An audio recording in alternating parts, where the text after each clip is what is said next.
Shalom, brothers and sisters.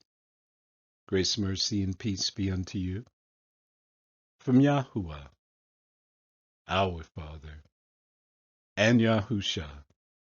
He is the Messiah, the one that carries the burden of Yah, his voice, our high priest, soon coming King.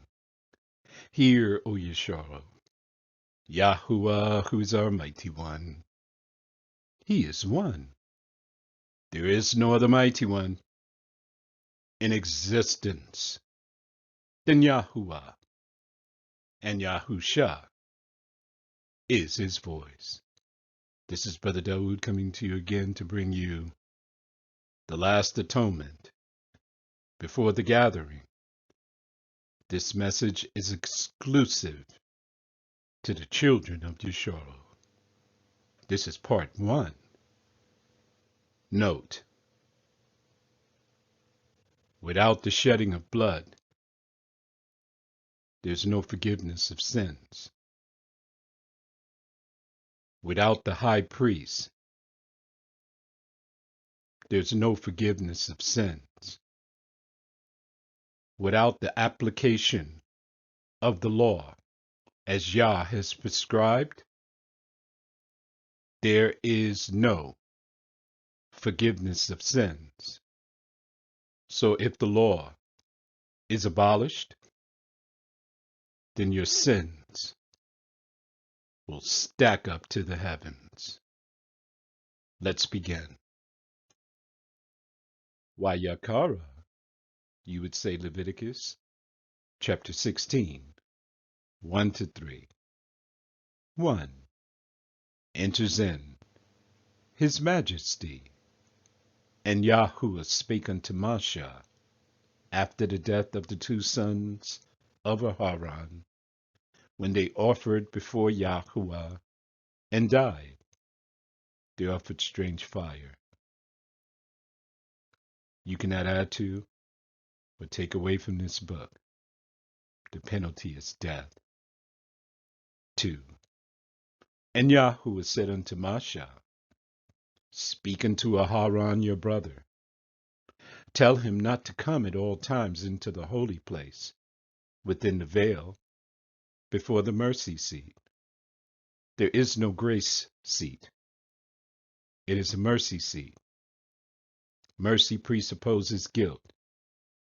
You cannot be exonerated for your transgressions of the law if there's no confession of guilt, which is upon the ark, that he die not. For I will appear in the cloud upon the mercy seat, something similar to a hologram. 3. Thus shall Aharon come into the holy place. He has to bring a young bullock for a sin offering and a ram for a burnt offering before he can enter in to the holy place. He had to offer up the blood of bulls and goats. 4.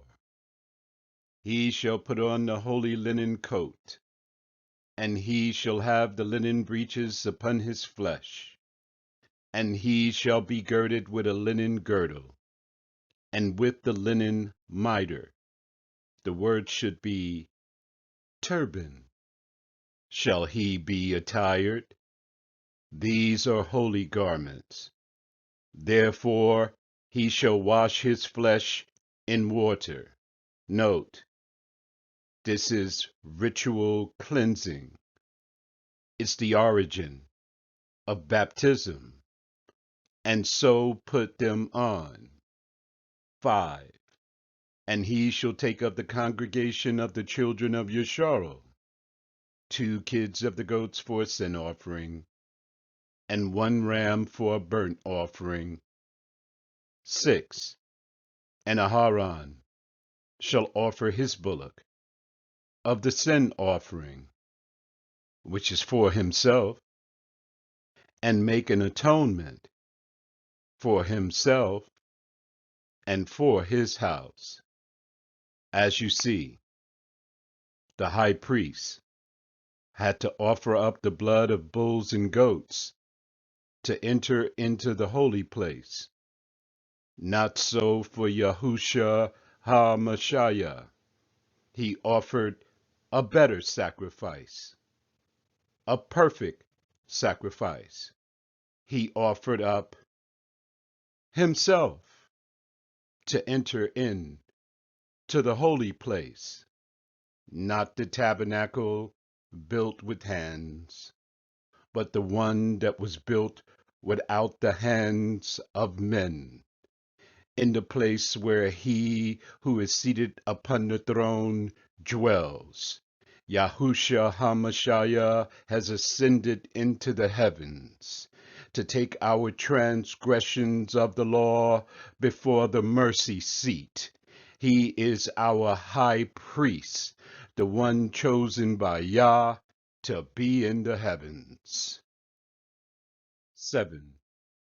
And he shall take the 2 goats and present them before Yahuwah at the door of the tabernacle of the congregation. 8. And Aharon shall cast lots upon the 2 goats, something like a coin toss, 1 lot for Yahuwah, and the other lot for the scapegoat. Look what name is under scapegoat. Azazel. You would say, Azazel? Why didn't they put this name in? Once you see it in the KJV or any other text, now Azazel has become real. It validates the book of Hanuk.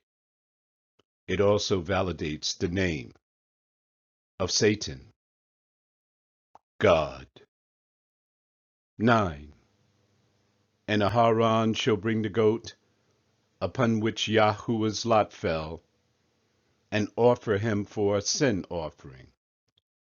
We're going to take up the rest of this in part 2. Now, the reveal, the image of the children of Yasharal on the walls in Egypt. Listen to what the Gentiles said. There is no evidence of an Exodus. Now you can see why. Doesn't look like them. Looks like these so-called African Americans they took captive. So they hid it in plain sight. In the last days, when knowledge is greatly increased and everything that was hidden is being revealed, the Father has given Daud ben Yashayahu the ability to even read these pictographs. They even give the actual date when this event happened. In 2215, a man was brought in captive. His name, Yahusep. You call him Joseph. After he died, a Pharaoh arose that knew not Joseph, and he took the people captive. Enters in Masha and Aharon. They came before Pharaoh. They brought the budded rod. Do you see the staff there? They threw it before Pharaoh. It turned into a serpent. You see the serpent inside the staff? The serpent ate Pharaoh's 2 magician serpents. Afterwards, the plague was poured out. You see the owl? It means plague. The next 2 symbols, the one on top speaks of mighty, the other one means hand. Yah stretched forth his mighty hand. To who? Do you see the squiggly lines? That is the waters. The waters signifies the multitudes, or the children of Yasharal. The children of Yasharal walked out on foot, followed by the horned serpent.